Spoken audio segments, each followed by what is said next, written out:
It's a big day. The portal is officially open. You are Locked On Auburn, your daily podcast on the Auburn Tigers. Part of the Locked On Podcast Network, your team every day. Yes, welcome on into Locked On Auburn, your daily Auburn Tigers podcast. I'm your host, Zac Blackerby. Thank you so much for making Locked On Auburn your first listen every single day. Joining me as he does every single Monday, it is the Lindsay Crosby of AuburnDaily.com and a million other things. But Lindsay, the transfer portal window is officially open for all of college football. It's been open for certain teams that have changed coaches, but now it's open for everyone. It's open for everyone.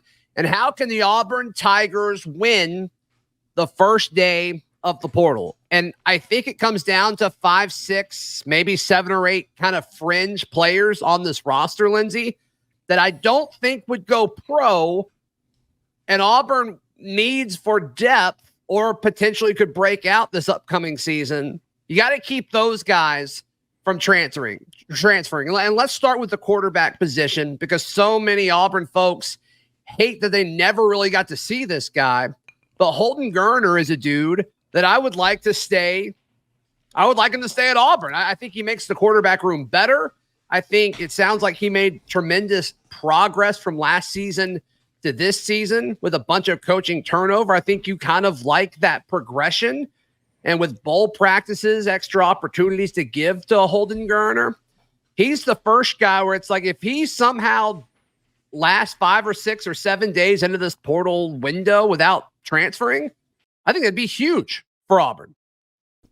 Yeah, it's like we heard all fall that he had the most arm talent of any of the quarterbacks, right? That just from a pure ability to spin a football, he had more talent than the rest of the room. And so we don't necessarily expect him to be the starter, right? Whether it's you keep the guys you have, you're bringing in Walker White, looking at Trent, all that kind of stuff. But you feel confident that based on his arm talent, that if Auburn had to turn to him, he could make something happen. For like, it's an important depth piece. It's an important insurance policy. And then I think also that's something where you have to be concerned if he leaves. What happens if you end up trying to coordinate bringing in a new quarterback? You play a bowl game. You don't have you're missing play. If you go in the portal, you're not playing in the bowl game.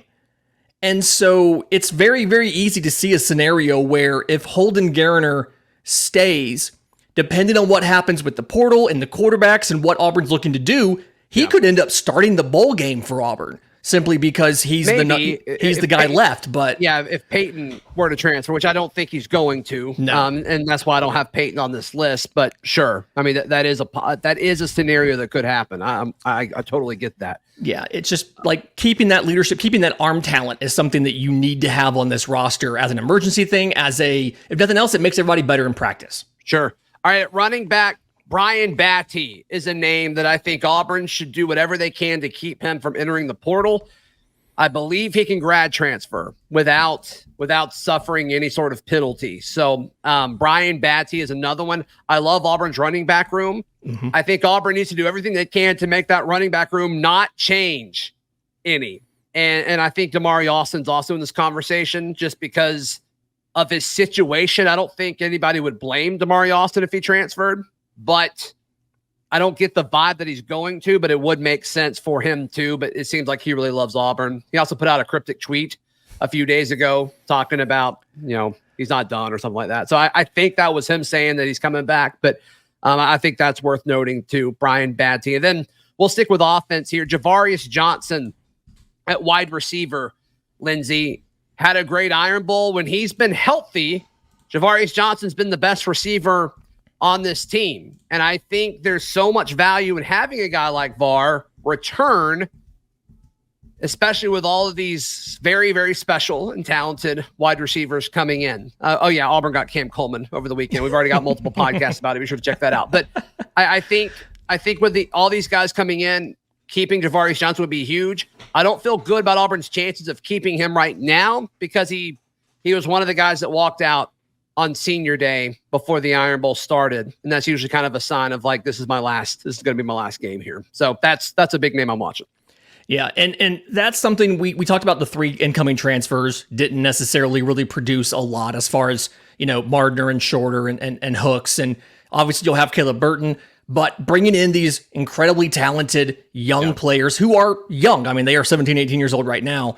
Having an experienced voice like Javarius Johnson in the room, if nothing else, helps with that transition into college football, because it is different. Yes, I understand some of them have played at the highest classification in Alabama, but there's still a big difference from that to the SEC. And so being able to bring him back, hopefully having him fully healthy, could give a nice, safe, security blanket to Peyton Thorne next season, because it's a guy he's already familiar with. It's a guy he's worked with, and they have chemistry together already. So bringing him back for his super senior year would be nice. And you have to think that he immediately would be one of the focal points of the offense out of the slot were he to come back, simply because of the familiarity with the scheme and the players.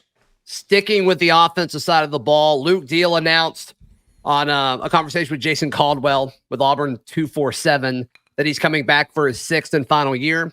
Does that cause a ripple effect with somebody kind of waiting their turn for a larger role in the tight end room?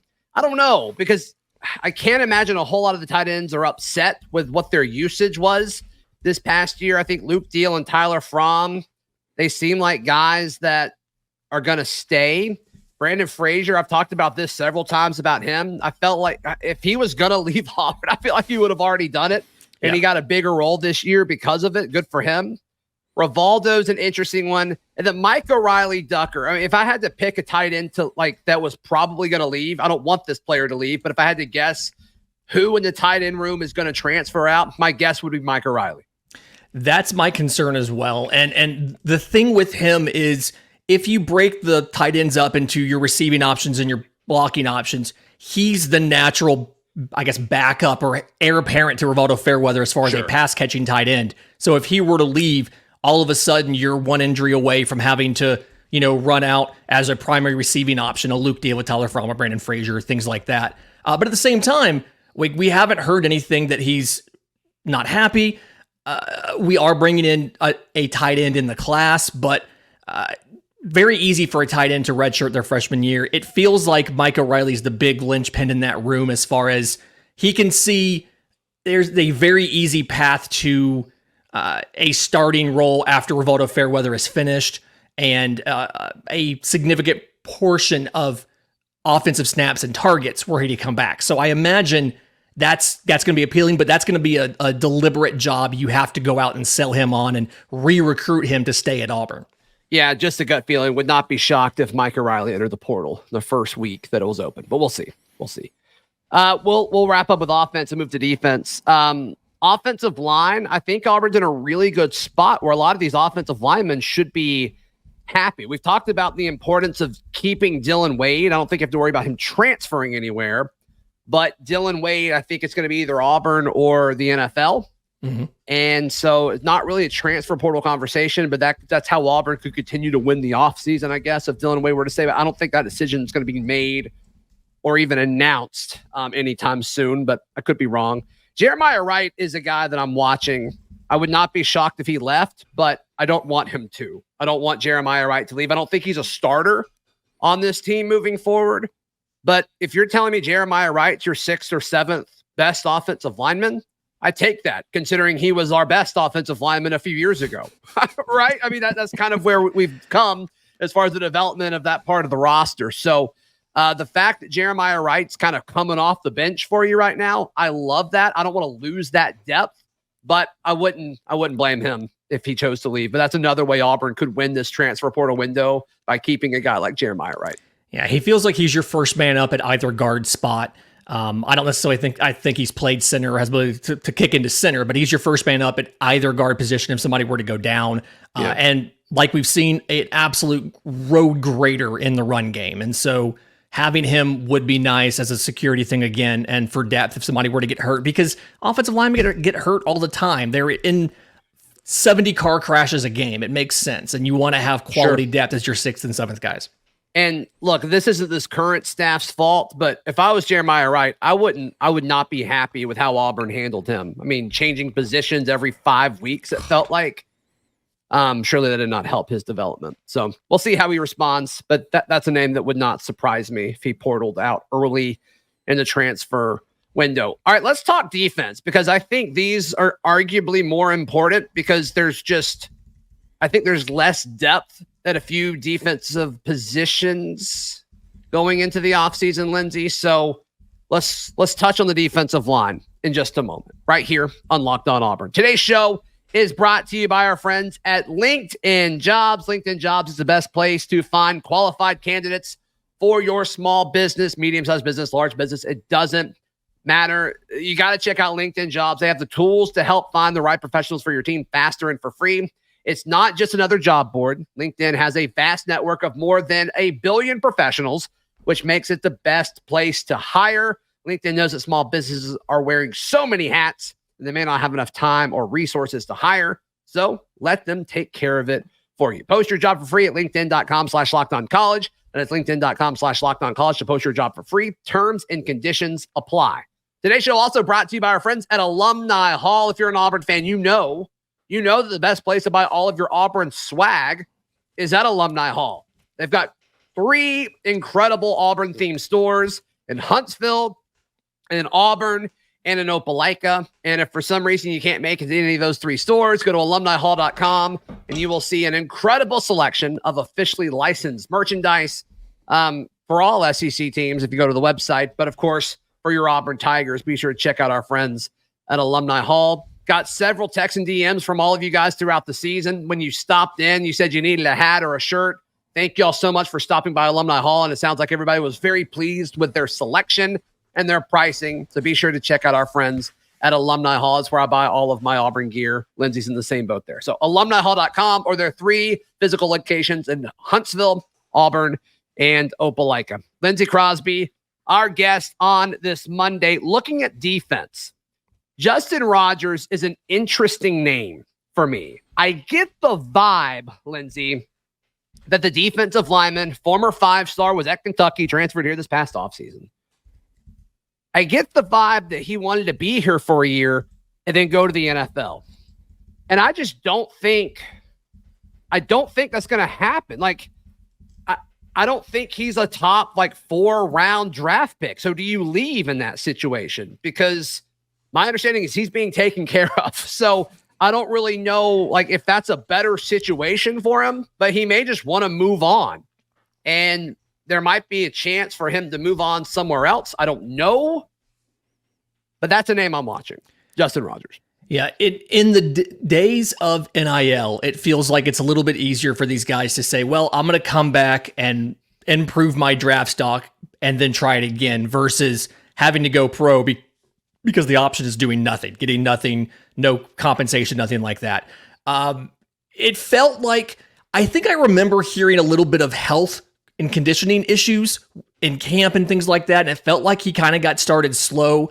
And so because of that, you never really saw him make that massive impact that we know he could have and that we thought was possible. So coming back, I feel like, is probably in his best interest. It's definitely in the defense's best interest. And it just ensures that you still have that nose tackle for this scheme, because behind these guys, you don't really have anybody on the roster that screams, this is a nose tackle if you were to lose Justin Rogers. I mean, obviously you have Jason Jones, but you don't want to have just one guy. You need to have at least, 2 in situations where obviously they're both on the field at the same time and run downs and things like that. So him coming back would be big. And I feel like in the era of NIL, it's a lot easier to say, yeah, he's going to come back and be fine, because the money would be equivalent to what you'd make as a 6th or 7th rounder or an undrafted free agent. Yeah, if it's that high. I mean, we don't know the exact numbers, but right. We'll see. We'll see. The staff they track loafs a lot, and it sounds like a lot of the times he was up there in the loaf category. So we'll see. Maybe this just doesn't mesh. I don't know. But to me, I think Rodgers underachieved this year. So I'm curious to see how that's handled this offseason. Other defensive lineman I'm really, really watching is Zackevius Walker. I kept expecting a bigger role for him over the course of the season, especially after some guys went down like Messiah Nasili Kite. And Walker, he didn't have as big of a role as I thought. He got passed up by Keldrick Falk. So we'll see. But that's another name that I'm watching, Lindsay. At Jack, I think everybody's going to stay put. I think Jalen McLeod will end up returning. We'll see what happens. Steven Sings, I think he will end up returning. We will see what happens.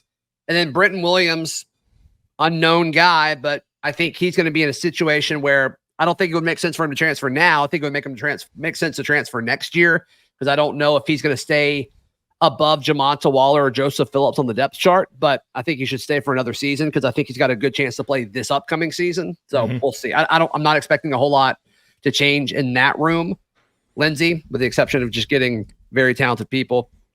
And then linebacker, dude, it just seems like there's too many guys in this room. And there's a lot of talk, is Eugene Asante going to stay or leave from an NFL standpoint, which makes sense. But outside of that, like, I don't think Cam Riley can go to the league. Wesley Steiner, Austin Keys. So it would not shock me if any of these guys entered the portal. And I think Auburn's going to be okay with it. Cam Riley, Wesley Steiner, Jake Levant, Robert Woodyard, Powell Gordon. He entered the portal last year and then came back because that scholarship became available again. So yeah. I'm curious to see. This is a room that I think could really, really leave. I think a lot of these guys could enter the portal. I was talking about this earlier, like I guess before the season. It's a very top-heavy room. There's a lot of juniors, a lot of seniors. And so in a situation like that, you've gone through now a second coaching staff and you're still not getting on the field. It makes a lot of sense that this is when you would look to transfer before your final year of eligibility. The one guy that I think probably would hurt if he were to leave would be Robert Woodyard, simply because he is so much younger than the rest of the room. And that's somebody who you could have. He's a redshirt freshman this year. You know, he could be around 2 or 3 more seasons. And if he were to transfer out, it's different to lose him than it is to lose 1 year of a Wes Steiner or a Cam Riley. So I'd like to see Woodyard stay. But other than that, I think that's right on the nose of we have a lot of guys. Auburn seemingly identified the couple that they trust, that they want to play often, like Asante. And so if you lose a Riley or a Steiner, you can kind of scheme around that and be okay. I just for depth purposes, I do think Woodyard would be nice to keep on the roster because that's multiple years of eligibility and another piece in your room for quite a while. Yeah, and then a defensive back, I think it's more about who can you keep from going to the NFL, not necessarily the portal, right? Yeah. These upperclassmen safeties. Gilbert is interesting. Marquise Gilbert, like, could he enter the portal? I don't think that would shock anybody. But outside of that, like, your juniors are Caleb Wooden, Champ Anthony, and then the incoming JUCO product, Quan Robinson. All those guys should be pretty happy. I mean, all those guys, obviously Quan Robinson hasn't played yet, but he's coming into a situation where he should get some pretty serious playing time. Mm-hmm. And you look at Caleb Wooden and Champ Anthony, both of them got more snaps on the field this season than I expected them to, and I think they did well. So they should have a pretty clear path to playing time. So I don't really see that happening. It's the group after that I'm interested in. The redshirt freshmen from this past class, your Colton Hood, your Tyler Scott, your CJ Johnson, JC Hart, Sylvester Smith, the guys that came in last year and didn't play at redshirted. That's kind of the chunk of this group that I'm looking at from a transfer portal standpoint. I think the top part, the older guys, as far as keeping them from going to the NFL, is very, very important. But from a transfer portal perspective, is almost the younger guys that I'm looking at more. You could never have enough defensive backs. And that's something I've kind of looked at. You feel good about your guys like a JD Rem, you know, as far as sticking around. He understands what his role is going to be. But those young guys, defensive back depth can quickly get out from underneath you if you're not careful, because you always use more than you expect. Sure. And 1 or 2 bad injuries. Another area of concern, you've got to re-recruit the roster. You've got to keep some of these guys. And then I do think Auburn, probably depending on some of those NFL decisions, Auburn probably needs to bring in a higher level transfer that they can plug into the starting rotation relatively quickly in the portal, just based on what some of these potential NFL guys do. If you see 2 of them go to the league, you need to bring a starter in, a veteran starter, to supplement some of these young guys. Because like you said, there's a couple that redshirted, and then there's, you know, your freshmen, sophomores that need to have a veteran presence in that room. Yeah. So there's a timeline aspect of this that I want people to realize. We'll discuss that. And then also just Saturday night's SEC championship game it kind of got me thinking, Lindsay. We'll discuss those things in just a moment, right here on Locked On Auburn. Today's show brought to you by our friends at FanDuel. FanDuel is the best place to wager on all of your sports action. As the weather gets colder, the offers stay hot on FanDuel. Right now, new customers can get $150 in bonus bets with any winning $5 money line bet. That's $150 if your team wins. And look, you can just put $5 on both teams' money line. You're gonna win. You're gonna win, and you're gonna get that extra $150. So if you've been thinking about joining FanDuel, there's no better time to get in on the action. The app is so easy to use, and there's a wide range of betting options, including spreads, player props, over-unders, and more. So, of course, visit FanDuel.com/lockedon to kick off your sports winning. And FanDuel is the official sports betting partner of the NFL. Lindsay, when you look at what happened a year ago in the portal, everybody entered in those first 48 hours that it was officially open, which will be today and tomorrow. And then folks kind of panicked a little bit because it took a while for folks to commit. And so I just want to remind everyone, because I was part of this, it all took longer to unfold in both transfer windows than I realized. So I think folks are going to take their time. I also think, even though like nobody's really seems to like try to hide that tampering is happening, it's pretty wild, I still think that is an element of it. You say, okay, cool, you're coming here, announce in a week. Let's visit this upcoming weekend, and then announce 3 days after. That almost kind of feels like what's happening here. So I just want to put that out there. Like, let's just pause. We will see when Auburn offers people, and we'll of course discuss that on the show, as well as Auburn's bowl game, which we'll touch on that throughout the week as well, Lindsay. But I just thought that was an important note that we missed on. I think media-wide, industry-wide, we missed on that. We thought that it would happen faster than it did. But I think you're going to see teams use that whole window at times to get guys to commit. So I thought that. Do you have anything to add on that before we talk about the championship game? I think the one big thing also to remember with the transfer portal is the deadlines that you commonly hear about how long the window is. That is the deadline to enter. You don't have to commit by the time that window ends. And so as long as you're in the portal by that last date, you can still commit sometime after that. Now, obviously, there's deadlines based on when you have to be enrolled for spring semester and things like that. But yes, you don't have to commit by the time the window closes. You just have to be in the portal by then. So that's right. Yeah. It's going to take a little bit longer than we're expecting, and just be patient with the whole process. And just a reminder, if you are a graduate, if you are a grad transfer, the window does not apply to you. You can whenever you want. Whenever. Yep, that's right. That's right. Which we saw a few folks go ahead and enter the portal last week. That's why. It had nothing to do with the window. It had to do with them being graduates. So worth noting, worth following. So I'm watching the SEC championship game, and of course, it's every Auburn fan's worst nightmare watching Alabama and Georgia again in the SEC championship game. Ended up being a solid game. But man, it stinks to think about the fact that, one, it's your two biggest rivals, but Auburn had a really great shot to beat both of those teams this season, given on how just those game plans and those two games unfolded.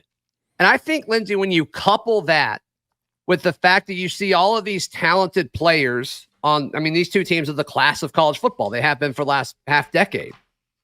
And the quality of athlete that's making play after play after play in that SEC championship game is a type of player that's coming to Auburn next season, which is incredible. It's really the first time you felt that since 2017 when Auburn played Georgia in that SEC championship game, Lindsay.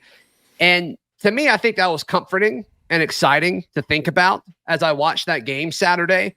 And of course, that comes after Cam Coleman commits and Perry Thompson flipped from one of the schools playing in that game to join Auburn. And obviously there's a handful of other guys. DeMarcus Riddick is another one that was committed to one of those teams playing that's now playing at Auburn. Joseph Phillips, man, Georgia really thought they were going to get that kid, and he ended up coming. He's going to come to Auburn. But it's just, it stinks because we've got to wait. It stinks because we've got to wait for all these guys to help Auburn get closer to that point. But it is a factual thing that is happening. The talent gap between Auburn and these two teams that played on Saturday in Atlanta, the talent gap is closing. And I just want to remind everyone that when Hugh Freeze was hired, we all agreed on one thing. that this was going to be a build. And so, yes, 6-6 this past season was, I think Auburn underachieved. And Hugh Freeze pretty much said that this past Monday at his press conference, that Auburn underachieved this past season. But the talent gap is closing. The talent gap is closing. And I think when you look at what we all think is going to be Hugh Freeze's worst roster during his time here, and he was in the fourth quarter, really the last play of the game in the Iron Bowl and in the fourth quarter against Georgia. And those are the teams that are just head and shoulders better than everybody else in college football right now, or at least in the SEC. And Auburn was right there. That was right there. And I'm not talking about moral victories. I'm not talking about, it's a barometer for success when you play them. It doesn't matter. You can call it whatever you want. The talent gap is closing because it is very evident when you watch Alabama and Georgia on the field. It's filled with NFL players. That's coming to Auburn, and it's coming very, very soon. And I think people should be encouraged by that. There's a little tiny complaint that I want to get off my chest real quick, if you'll indulge me. Go ahead. I've seen some people, and I think it's a bad faith argument, but I've seen some people going on about how is Hugh Freeze any better than Brian Harsin when you look at their year one records. Yeah. And I think the big context missing out of trying to make an argument of just solely on-field performance in year one. Auburn underachieved under both coaches. But I think the big difference is, there's two, really. One, Brian Harsin's year one roster was way more talented than Hugh Freeze's year one roster. Agreed. So much of Hugh Freeze's year one roster was transfers from the G5 level that you were bringing up to a higher level of competition to try to fill holes on the roster. Whereas Brian Harsin in year one had Bo freaking Nix. That's right. And a bunch of recruited players who were committed to Auburn. And then I think two is the other big difference here is you can confidently look at what Auburn put out on the field this season and say, from all the evidence we have, that is going to be the least talented roster that Hugh Freeze will have at Auburn. Right. And you couldn't do that under Brian Harsin because he didn't know where Central Phoenix City was. He didn't care to recruit. And Hugh Freeze has literally made that the focus of his first year on campus has been, I need to get in front of as many of these players as possible, get them to commit to our school, and they're doing it. And so, yes, the on-field performance in year one slipped. It was an underachievement based on what we think Auburn could do. But the future is incredibly bright because, like you said, we're bringing the same caliber of athletes to Auburn that your Georgia has, that your Alabama has, that schools like an LSU or a Texas have. And so you're going to be back into that conversation. And in the meantime, I do want to remind folks that right now, this is a very, very special time of the year because this is in-home Hugh season. Hugh Freeze is allowed to go to people's homes and sit down with them and their mamas and their daddies and talk to them about playing for Auburn. And that has been a recipe for success in the last year. And I'm very excited between now and the start of spring practice to see what kind of players commit to come to Auburn because of his drive to go find the best possible athletes to make this program better. Talking to folks who have witnessed an in-home Hugh in person, it's apparently the most incredible close ever. So we'll see. We'll see what happens. Hugh drinks tons of coffee because coffee is for closers. Coffee is for closers. Hey, if you're in Nashville this week, hit me or Lindsay up. We're going to be up there covering the MLB winter meetings, and I think we'll have some free time. So if folks want to, if you're in Nashville and want to talk some Auburn football or something, hit us up. Maybe we could do something. Lindsay, how can people check out everything you've got going on? I'm on Twitter at Crosby Baseball. It's the hub for everything. If it's college baseball, auburndaily.com. We're covering Auburn Tigers. If it's minor league baseball, Locked On MLB Prospects. If it's major league baseball, bravestoday.com. Yes, and you can find all my written work at auburndaily.com, and there'll be some bravestoday.com content this week as well. And we will see you tomorrow. This has been Locked On Auburn.